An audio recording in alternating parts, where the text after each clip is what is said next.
राजनीति तेज हो गई है। जहां जम्मू के लोग विश्वविद्यालय को जम्मू में स्थापित करने की मांग कर रहे हैं, वहीं बडगाम के विधायक आगा सैयद मुंतजिर मेहदी ने प्रेस कॉन्फ्रेंस के दौरान सीएम उमर अब्दुल्ला के सामने कई सवाल और मांगे रखी हैं। आगा सैयद मुंतजिर मेहदी ने कहा कि जनता भली भांति जानती है कि सीएम ने विधानसभा में, असेंबली में ये स्पष्ट रूप से ऐलान किया था कि नेशनल लॉ यूनिवर्सिटी कश्मीर में स्थापित की जाएगी, कायम किया जाएगा, और इसके लिए बडगाम के ओमपुरा इलाके को चुना गया था।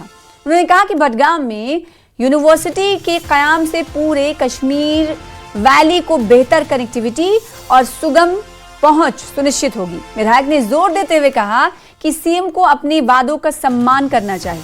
उन्होंने सवाल उठाया कि जब सीएम खुद पहले ये साफ कर चुके हैं कि बडगाम में जमीन उपलब्ध है, तो अब सरकार को इस परियोजना को उसके तार्किक अंजाम तक पहुंचाने से कौन सी बाधा रोक रही। सुनिए। तो याद दिलाना चाहता हूं कि आपने on the floor of assembly ये लोगों से ये वादा किया था कि खासकर सेंट्रल कश्मीर के लोगों से ये वादा किया था कि इस नेशनल यूनिवर्सिटी का क़याम बडगाम के ओमपुरा में होगा। तो ऐसा क्या हुआ कि आज आप इस वादे से जो आपने फ्लोर ऑफ द असेंबली किया था, आप उससे आप यू टर्न ले रहे हैं, आप वहां उससे मुकर रहे हैं? क्या ये पीनलाइजेशन है उस फैसले की जो बडगाम के लोगों ने 14 नवंबर 2025 को दर्ज किया? ये क्या उस फैसले के खिलाफ आप कोशिश कर रहे हैं कि आप उनको पीनलाइज कर रहे हैं? और साथ साथ मैं आपको भी याद दिलाना चाहूँगा कि कैसे आपने जम्मू में कैसे मेडिकल कॉलेज बंद किया गया था इसी एम से कि वहाँ पर मुसलमान पढ़ रहे हैं, वहाँ पर कश्मीरी का एडमिशन हो रहा है, इसीलिए वहाँ के लोगों ने कैसे वो कॉलेज ही बंद किया। मगर कहीं ना कहीं ये इम्प्रेशन कल से लोगों में जा रहा है, खासकर सेंट्रल कश्मीर के लोगों में ये इम्प्रेशन जा रहा है कि बडगाम के लोग इस यूनिवर्सिटी में पढ़ेंगे, यहाँ की लिटरेसी रेट बढ़ेगी, तो शायद सरकार नहीं चाहती है कि ये यूनिवर्सिटी वहाँ पर बने, क्योंकि उनका फैसला जो 14 नवंबर 2025 को आया वो कुछ और था। ईरान में जारी प्रदर्शन के बीच बडगाम में शिया मुसलमानों ने ईरान के सुप्रीम लीडर आयतुल्लाह खामनई की हिमायत की है। लोगों ने यहां खामनई की हिमायत में एहतजाज भी किया। लोगों ने कहा कि ईरान के खिलाफ साजिशें की जा रही हैं, लेकिन ये सब नाकाम हो जाएगा। साथ ही साथ उन्होंने कहा कि मगरबी ताकतों की नजर ईरान के तेल पर है।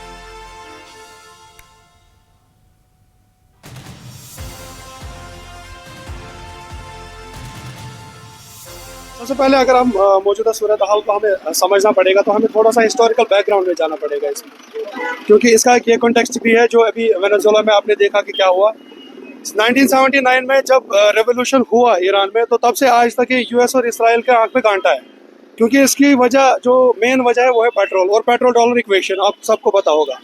अब ये पेट्रोल हासिल करने के लिए इन्होंने हमेशा इसको मिसकैलकुलेट किया है। अगर अब रिसेंटली हमने रिसेंट पास में देखा कि जो 12 डेज वार में हुआ, हार्ड वार में तो इनकी धज्जियां उड़ गई, क्योंकि ईरान ने दिखाया कि वो कितना बड़ा मिसाइल पावर है। जिस तरह इमाम ने कल जवाब दिया उनको, उस तरह सब मुल्कों को पता चलेगा कि ईरान के साथ इमाम के साथ कितना लोग हैं, और उनको जवाब उसी वक्त मिल गया जब लोग निकला इमाम के साथ। ईरान इस्लामी मुल्क है ना, इसलिए उसके खिलाफ प्रोपेगेंडा चलता है। जो वेस्टर्न कंट्रीज चाहती थी कि हम वहाँ पे इस्लामिक रिजीम चेंज करेंगे, उनको वो ख्वाब है, वो हो ही नहीं सकता, क्योंकि जो वहाँ के रहबर मुअज्जम आयतुल्लाह सैयद अली खामनई पूरे मुस्लिम वर्ल्ड के लीडर है, उसके खिलाफ कोई ऐसी साजिश वो पॉसिबल ही नहीं है, ये इम्पॉसिबल है। अगर हम देखें तो जो वेस्टर्न कंट्रीज इस वक्त जो चाहती है कि हम ईरान में एक रिजीम चेंज करें, वो कभी हो ही नहीं सकता। वेस्टर्न मीडिया ने काफी सबोटेज करने की कोशिश की है, जो पुरअमन हम कह रहे हैं कि वहां पे लोगों की जो डिमांड्स है वो जेन्युइन है।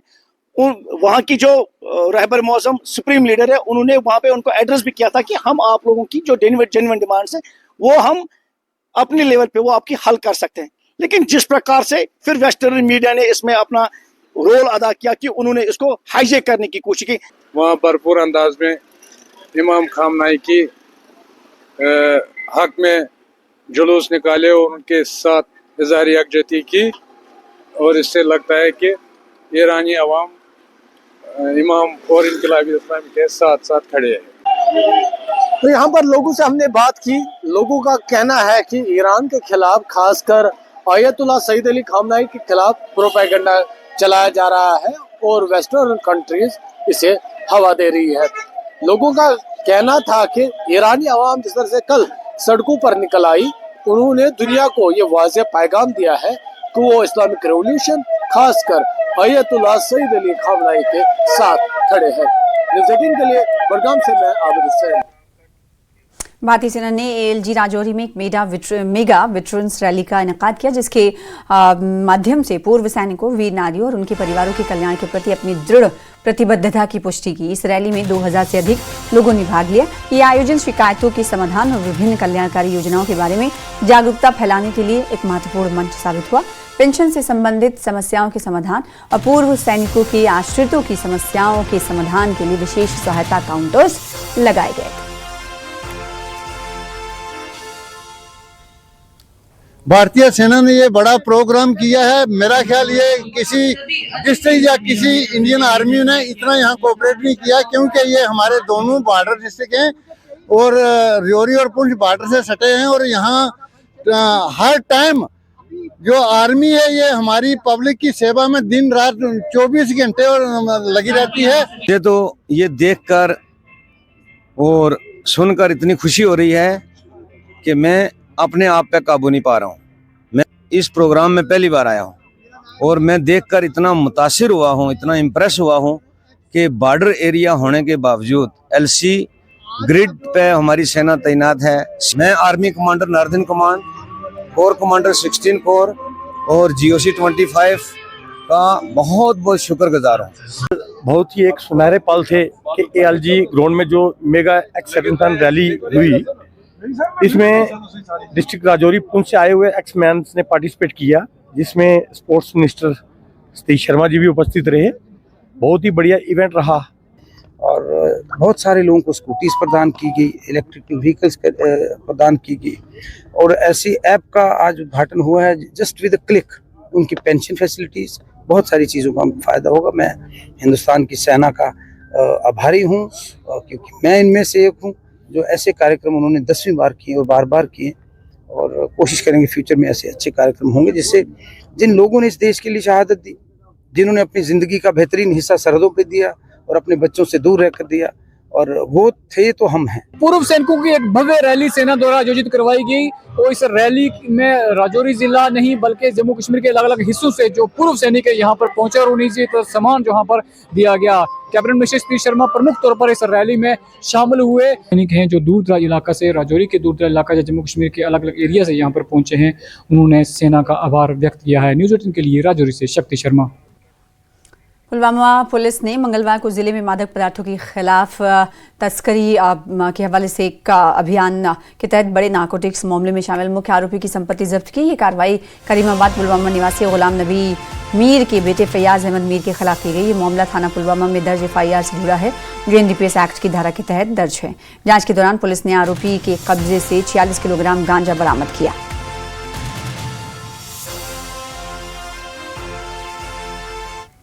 ड्रग्स तस्करी के खिलाफ एक बड़ी सफलता में सोपोर पुलिस ने एक मुख्य ड्रग पेडलर को गिरफ्तार किया है और उसके पास से भारी मात्रा में नशीले पदार्थ बरामद किए गए हैं। पुलिस स्टेशन तारजू को खास और भरोसेमंद जानकारी मिली थी कि गुलाम मोहम्मद शेख का बेटा मिराजुद्दीन शेख, जो गनई मोहल्ला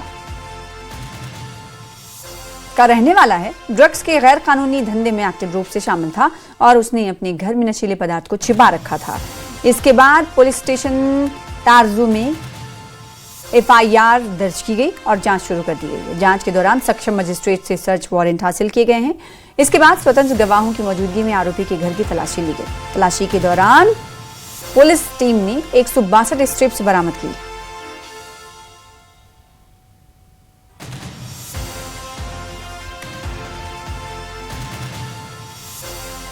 पुंछ में जिला मजिस्ट्रेट अशोक कुमार शर्मा ने जिले के ऊंचाई वाले क्षेत्रों में ट्रैकिंग, हाइकिंग, कैंपिंग पर रोक लगा दी है। जिला मजिस्ट्रेट की ओर से यह आदेश सुरक्षा बलों एवं खुफिया एजेंसियों की तरफ से आतंकी गतिविधियों की खुफिया सूचनाओं को ध्यान में रखते हुए लोगों की सुरक्षा को सुनिश्चित करने को लेकर जारी किया गया।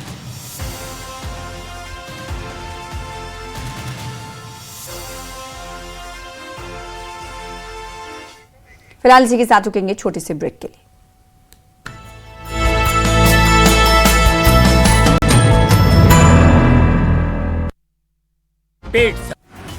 टेरर नेटवर्क के खिलाफ उपराज्यपाल मनोज सिन्हा का एक्शन, 5 सरकारी कर्मचारियों को बर्खास्त किया गया। आतंकी संबंधों के आरोप में कार्रवाई की गई। Lab technician Tariq Ahmad Shah, assistant lineman Bashir Ahmad Mir, वन विभाग में फील्ड वर्कर फारूक अहमद भट्ट, शिक्षक मोहम्मद इशफाक और स्वास्थ्य विभाग में ड्राइवर मोहम्मद यूसुफ को बर्खास्त के आदेश दिए। एलजी प्रशासन ने बर्खास्त का आदेश दिया।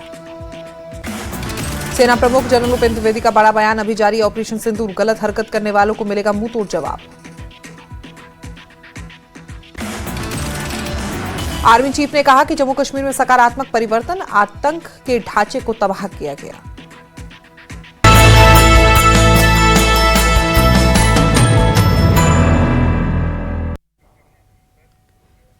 जम्मू कश्मीर के पूर्व डीजीपी कुलदीप खोड़ा ने कहा है कि जिस तरह अजहर मसूद और हाफिज सईद जैसे आतंकवादी पाकिस्तान में आत्मघाती हमलावर बनाने के बारे में बयान दे रहे हैं, उसे भारतीय सेना को गंभीरता से लेना चाहिए।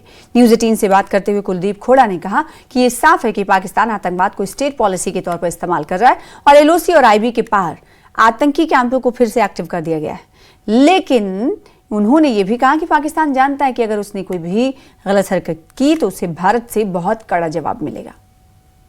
जम्मू संभाग में अब देखा जाए तो लाइन ऑफ कंट्रोल एवं इंटरनेशनल बॉर्डर के पास ड्रोन मूवमेंट्स देखी गई हैं और ऐसे में पाकिस्तान में जो आतंकी आका हैं वो अभी भी अब वहां के नौजवानों को उकसाने में लगे हैं भारत के खिलाफ। हमारे साथ फॉर्मर डीजीपी जम्मू कश्मीर कुलदीप खोड़ा मौजूद हैं। सर, इन ड्रोन मूवमेंट्स को इस वक्त जबकि वहां भड़काऊ बयान जो है जो आतंकी आका है जो हाफिज सईद जैसे लोग हैं वो दे रहे हैं, आप कैसे देखते हैं?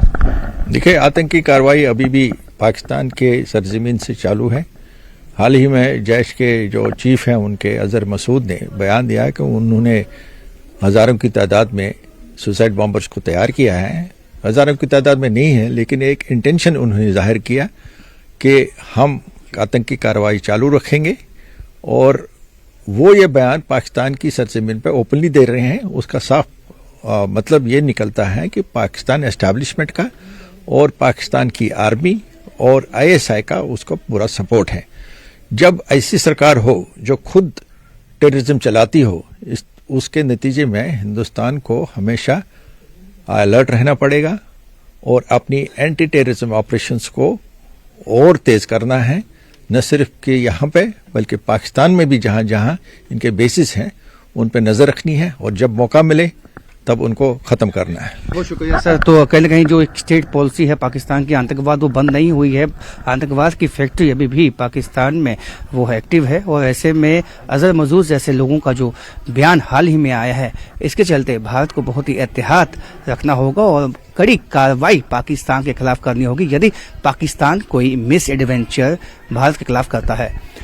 कैमरामैन साइबर भट्ट के साथ राजन वैद, न्यूज़ 18 जम्मू। गुलमर्ग के लालपुरा कुंजर में अपनी पार्टी के उपाध्यक्ष गुलाम हसन मीर ने एक बैठक ली। इस मौके पर कई लोगों को पार्टी की सदस्यता दिलाई गई। इस दौरान जाने माने शिक्षाविद अब्दुल्ला हैदरी ने कहा कि वो गुलाम हसन मीर की राजनीति को करीब से देखने और उनके अच्छे कामों की वजह से पार्टी में शामिल हुए हैं। उन्होंने पार्टी को मजबूत करने के लिए काम करने पर जोर दिया। वहीं गुलाम हसन मीर ने नए सदस्यों का आभार जताया। आज इस मुलाकात प्रोग्राम में अपनी पार्टी को एक बूस्ट मिला। यहाँ के मशहूर मरूफ टीचर जो प्रिंसिपल रह चुके हैं हायर सेकेंडरी के, जिनका नाम इस इलाके में गूंज रहा है उसकी काबिलियत और उसकी सलाहियतों की वजह से, उसने अपना हाथ हमारे हाथ से मिलाया। मैं इसको मुबारकबाद देता हूँ अपने साथ जुड़ने के लिए। यह इस बात की गवाही दे रहा है कि जो नेशनल कॉन्फ्रेंस ने लोगों को वादे दिए थे वो वादों पे पूरे नहीं उतरे। मैंने अपनी पार्टी में बाज़ाब्ता ज्वाइन किया इस इरादे के साथ कि मैं मीर साहब और अपनी पार्टी के हाथ मजबूत इंशाल्लाह करूँ। अपनी पार्टी में मैंने ज्वाइन किया, हालांकि हर किसी पार्टी को, मैंने इसे भी पहले बोला है, हर किसी पार्टी को अपना अपना अंदाज़, अपना अपना मंशूर होता है, लेकिन जहाँ तक अपनी पार्टी का सवाल है, इसका मुझे उसके मंशूर, उसके जो उनका प्लान है, उसके साथ मुझे बड़ा इत्तेफाक है। अगर मैं अपनी पार्टी में ज्वाइन नहीं करूँगा तो आपके हिसाब से जिन लोगों ने एनसी को वोट डाला है, लोग आज परेशान है।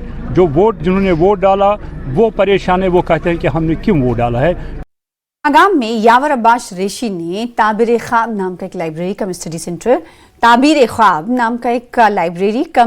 स्टडी सेंटर बनाया है। इस लाइब्रेरी का उद्घाटन पीडीपी के जनरल सेक्रेटरी खुर्शीद आलम ने किया।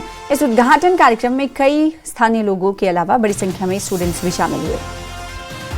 इस मौके पर खुर्शीद आलम ने कहा कि ये पहल न सिर्फ कल्चर को बढ़ावा देती है बल्कि नौजवानों की कीमती स्किल्स और रिसोर्स भी उन्हें देती है। यहाँ स्टूडेंट्स अलग अलग फील्ड में अपने सपने पूरे कर सकते हैं। इस लाइब्रेरी में एक बार में 100 से ज्यादा स्टूडेंट्स पढ़ सकते हैं। ये लाइब्रेरी मॉडर्न टेक्नोलॉजी से लैस है। हुआ हूँ, ये कॉन्सेप्ट जो इन्होंने लिया है और जिस तरीके से इन्होंने इसको इम्प्लीमेंट किया है और ट्रांसलेट किया है, ये मुझे लगता है कि इंतहाई शानदार कॉन्सेप्ट है। इंतहाई एक जो समाजी जिम्मेदारियाँ एक मुसलमान की हैसियत से, एक सिटीजन, एक शहरी की हैसियत से बहुत हद तक गुलाम हसन साहब ने और उसके जो शुरका है, जो उनके साथी हैं, इन्होंने एक बहुत बड़े कॉन्सेप्ट को यहाँ पे ट्रांसलेट किया है। स्टूडेंट के लिए बहुत ज़रूरी है कंसंट्रेशन मिलना, और कंसंट्रेशन की वजह से वो मोटिवेटेड फील होता है और बहुत कंसिस्टेंसी एंड कंसिस्टेंसी इंपॉर्टेंट होती है बच्चे के लिए, तो वो मैटर करती है। तो इसीलिए मैं बच्चों से गुजारिश करूँगी कि वो यहाँ आए, यहाँ पर एडमिशन करें और they should focus on their dreams. Library में हर एक फैसिलिटीज़ आपको मिलेंगी, जैसे कि यहाँ पे गर्ल्स के लिए अलग से सेपरेट लंच रूम है, वॉशरूम है, और नमाज के लिए जिसको नमाज पढ़नी उसके लिए भी अलग से सेपरेट रूम है। तो उस चीज़ से ये लाइब्रेरी बहुत ही एक बेटर है। और पुंछ में बीजेपी ने लोहड़ी उत्सव का आयोजन किया। इसमें पार्टी के जिला अध्यक्ष गुरदीप सिंह, राजीव टंडन ने शिरकत की और लोहड़ी जलाने के साथ साथ लोगों में रेवड़ियां, मूंगफली, गजक, अखरोट और मक्की के दाने बांटे। इस दौरान सभी ने देश की सुख, समृद्धि और विकास की कामना की।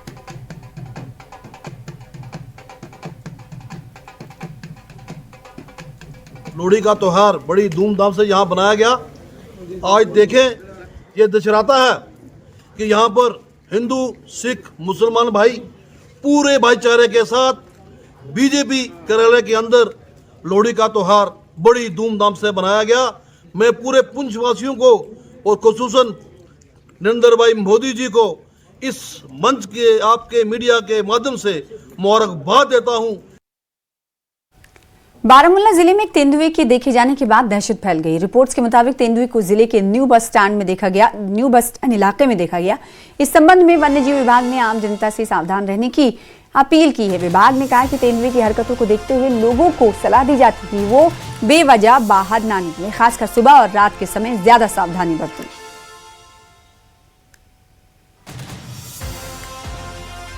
बडगाम के हुमहामा में सिविक एक्शन प्रोग्राम के तहत बीएसएफ 41 बटालियन ने एक फ्री मेडिकल कैंप लगाया, जहां लोगों का हेल्थ चेकअप के साथ साथ दवाइयां निःशुल्क बांटी गईं। इस दौरान वेटनरी डॉक्टर्स ने मवेशियों की भी जांच की। लोगों ने बीएसएफ की इस पहल की तारीफ की। गरीब गुरबत गुरबत वनस दवा सुन पब्लिक दवा सुन पोस डॉक्टर सुन कत बड़ शुक्र गुजार क्या कोर युथ कैंप ये मुनद ये मुफ्त दवा मुफ्त सहूलियात खास कर पशु पालन गुपन खतर तिमन खतर मुफ्त दवा दिन रिक्वेस्ट करान ये कैंप गए बार बार लागन ये जन अकिस गुरबातस फायदे वात असल एनजीओटी अकिस गोगोस अंदर आवाज मेडिकल कैंप इख्तियार करने यथ मज मिले असल मिले वैकेंसी तमन डॉक्टरन बे मिले सहूलियत पीपल गोगोस पीपल मिले सहूलियत ये रजिस्ट्रेशन कर बे पोस हे तो नॉर्मली गो रोजुन तह लुकन सेवा खतर गरीब गुरबातन वो फायदे क्या वनस लुक गुरबतस मज इकतसादी हालात खराब दवाइयात मुफ्त डॉक्टर साहब मुलाजिम